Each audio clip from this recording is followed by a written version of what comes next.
Bom dia, iniciando as atividades de mais uma semana, dia 25 de maio, a disciplina é língua portuguesa. Vamos agradecer primeiramente a Deus pela saúde, pela vida, pela nossa família. Vamos ver nesta aula sobre os tempos verbais, presente, pretérito perfeito e futuro, relembrar os pronomes do caso reto, singular plural, sendo que no singular, primeira pessoa, eu, segunda pessoa, tu, terceira pessoa, ele e ela. Plural, primeira pessoa, nós, segunda pessoa, vós, terceira pessoa, eles, elas. Vamos ver também os pronomes do caso oblíquo e os pronomes de tratamento, lá mais adiante. Nas trilhas da linguagem, vem o primeiro enunciado. Você já conhece o sentido dos verbos quando estão empregados no presente, no pretérito perfeito e no futuro? Nós já vimos brevemente sobre estes verbos, foi dada uma introdução sobre eles. Primeiro, observe a conjugação de um dos verbos mais utilizados na nossa linguagem, que é o verbo ser. Aí tem um quadro que aparece este verbo conjugado com os pronomes devidamente empregados, pronomes pessoais do caso reto. Agora observe os dois verbos em destaque neste trecho do poema de Rosa Clemente. Esse poema foi o último poema, Casa Urbana, que lemos na aula passada. Sim, é só uma casinha da gente de antigamente. Gente que, por ser teimosa, só vai fazer sua trouxa e finalmente ir embora no dia em que Deus quiser. A segunda estrofe. É casa bem brasileira e com certeza cabocla, na batalha dos tijolos, ganhando tempo no jogo, se transformando em passado, se transformando em um sonho.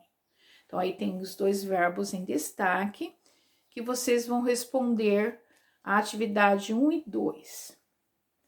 Os verbos em destaque estão em que tempo verbal? Aí é só colocar se é presente, se é pretérito ou se é futuro. 2. Como eles ficariam se estivessem no pretérito perfeito? Então, aí vocês vão mudar a conjugação e ver como que eles ficariam. 3. Leia estes versos. É um trechinho do primeiro poema que lemos na aula passada, de Vinícius de Moraes, A Casa. Ninguém podia dormir na rede, porque na casa não tinha parede. Então, aparecem os dois verbos aí em destaque, podia e tinha. Reescreva os versos, colocando os verbos em destaque no tempo futuro. Então, eles estão no passado, vocês vão reescrevê-los no futuro. 4. Relacione os tempos verbais ao que cada um indica. Aí tem o pretérito perfeito, futuro e o presente. Vocês vão só relacionar. Lembrando que presente são ações que acontecem hoje, pretérito perfeito são ações que aconteceram no passado e futuro são ações que acontecerão amanhã. 5. Algumas expressões nos ajudam a saber o tempo verbal do que estamos lendo ou ouvindo. Leia essas expressões e explique o tempo verbal a que se refere. Então, aí tem neste momento, no próximo fim de semana, no ano que vem, amanhã, nas férias passadas e hoje. Aí vocês só vão colocar abaixo o tempo verbal a que se refere. Se é presente, se é futuro, ou se é pretérito, que é passado. Número 6. Usando as expressões da atividade anterior, elabore 6 frases, uma com cada expressão, observando o tempo verbal adequado. Então, aqui vocês vão elaborar 6 frases, observando o tempo verbal das expressões da página anterior. Número 7. Em casa, recorte jornais e revistas 3 verbos no presente, 3 no pretérito perfeito e 3 no futuro e colar no espaço abaixo que vocês têm aí. Página seguinte, você vai ler agora uma reportagem sobre a diversidade de moradia. Então, é um gênero textual, reportagem. E a reportagem é um gênero que o texto tem que trazer uma clareza para que o leitor consiga entender o que está sendo exposto. Então, façam a leitura minuciosamente para responder às questões. Qual é o título do texto?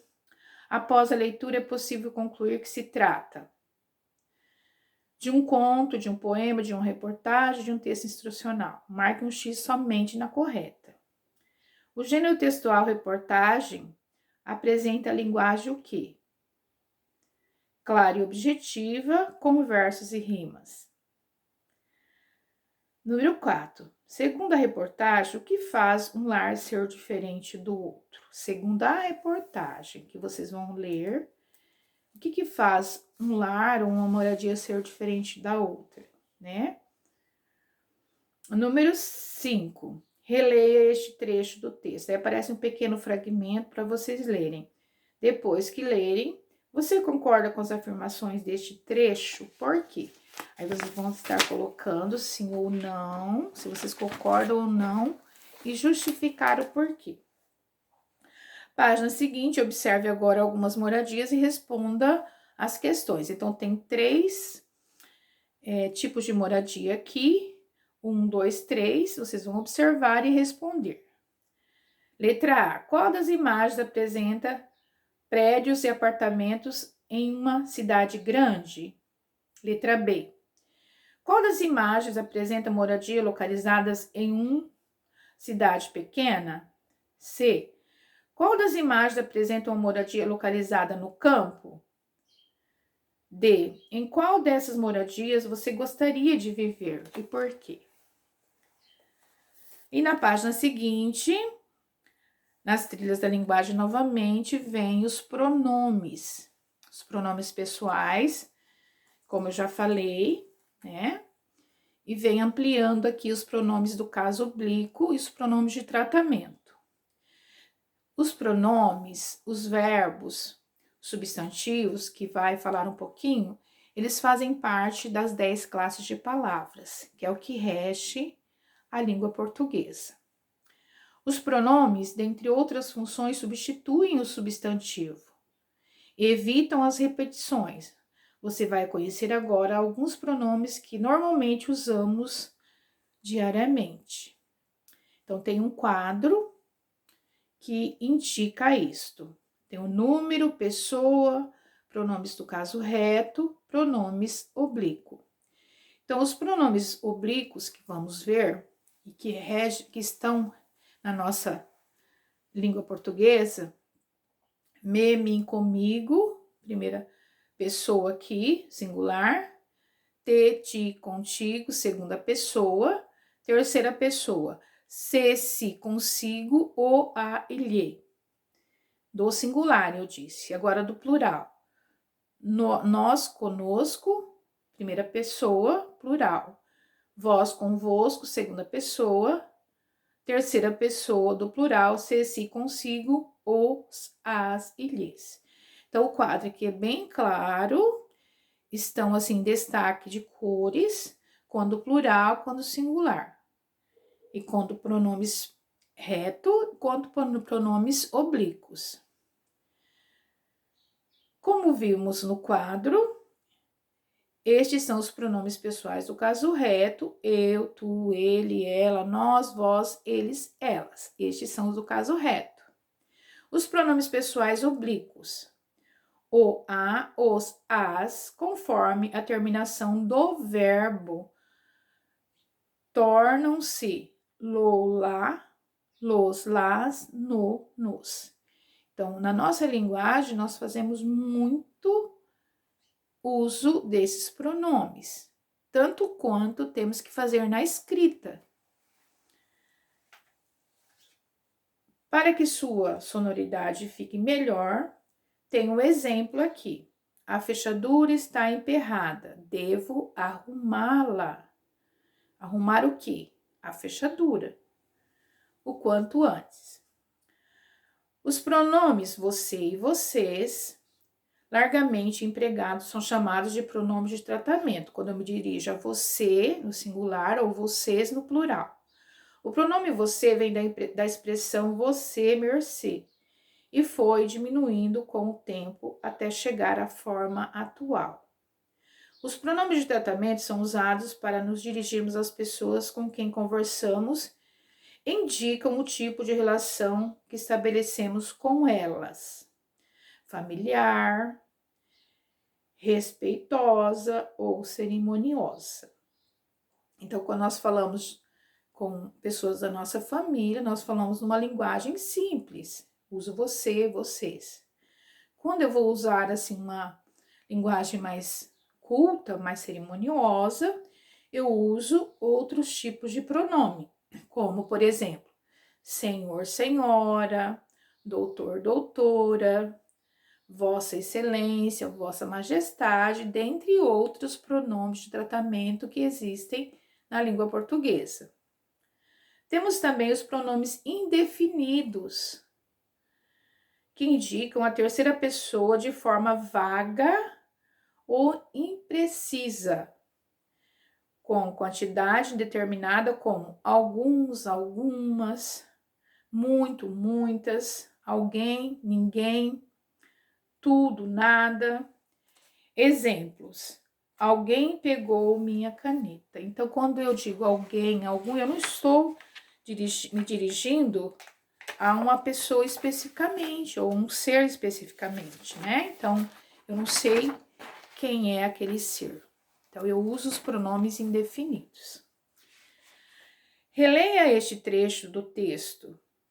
O que nos contam as moradias? Então, nós temos aqui um pequeno fragmento que vem em destaque o pronome pessoal elas. Vários outros exemplos podiam mostrar a estrutura das moradias, nos ensinam muito sobre a organização da sociedade em que elas estão localizadas. Então, elas está aqui em destaque. Agora responda.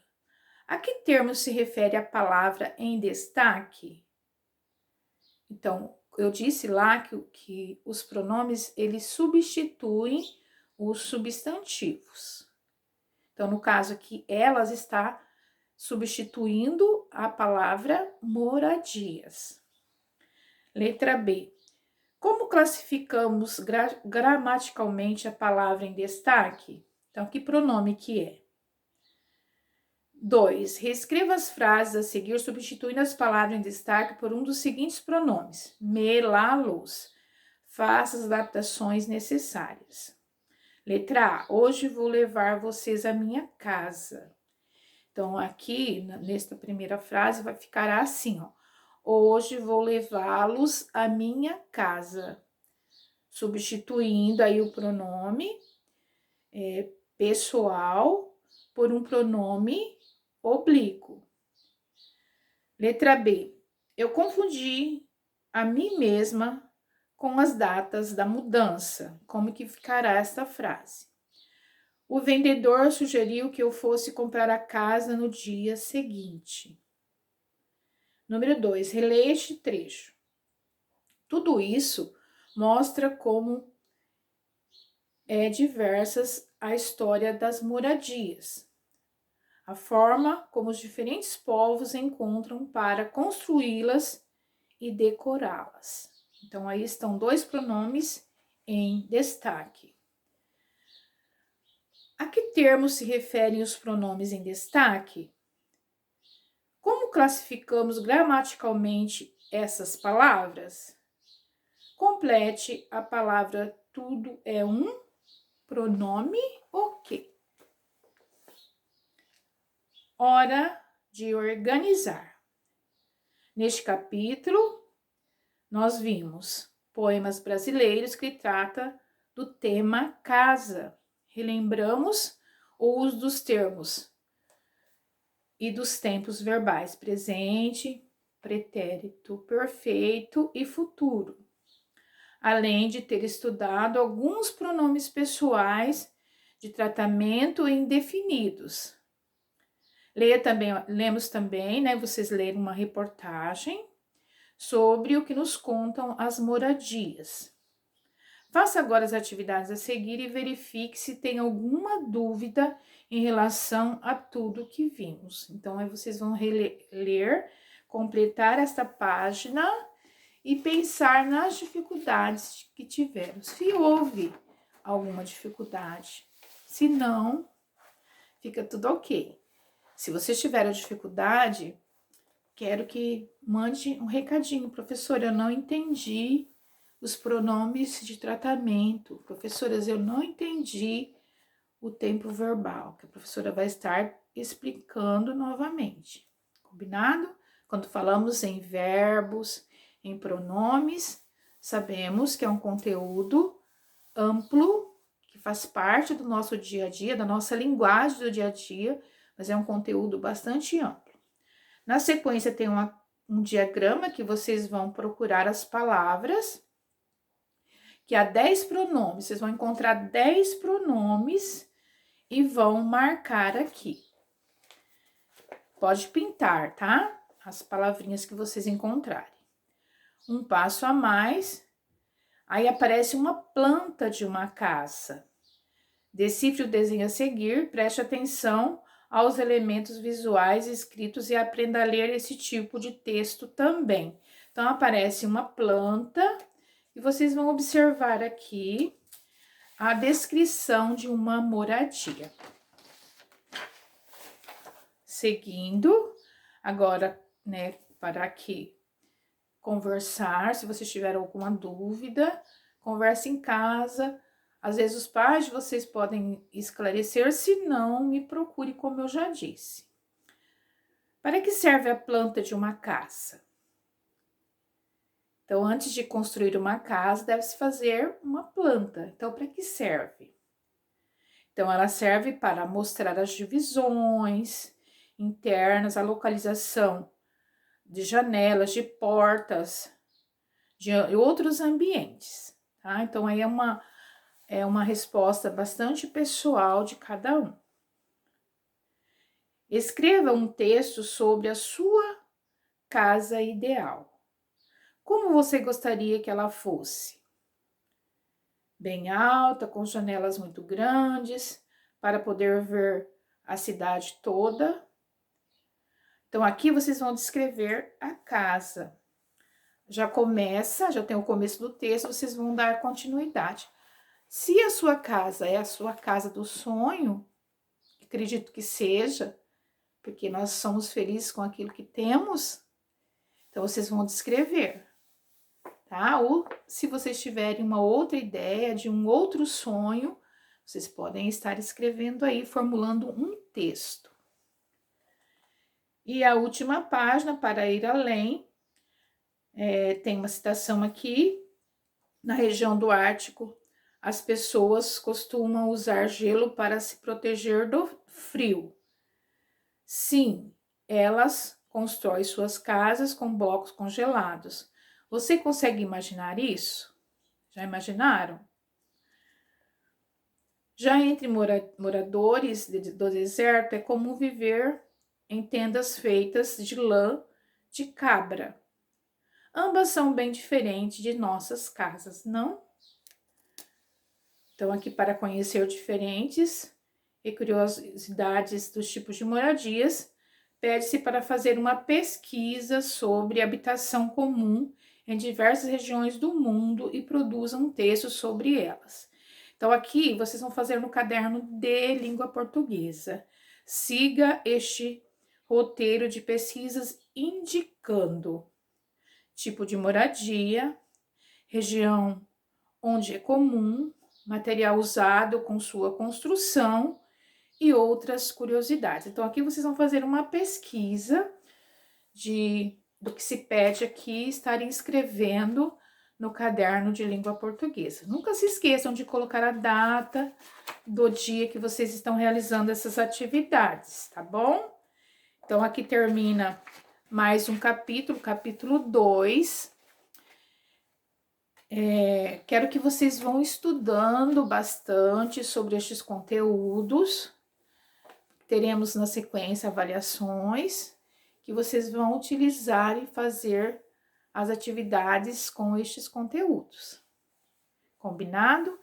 Um pouco mais de tarefa da língua portuguesa hoje, mas só vou voltar a dar disciplina da língua portuguesa somente na sexta-feira. Então, vocês têm durante a semana para estarem realizando essas atividades da língua portuguesa de hoje. Beijo, saudade de vocês e fiquem com Deus.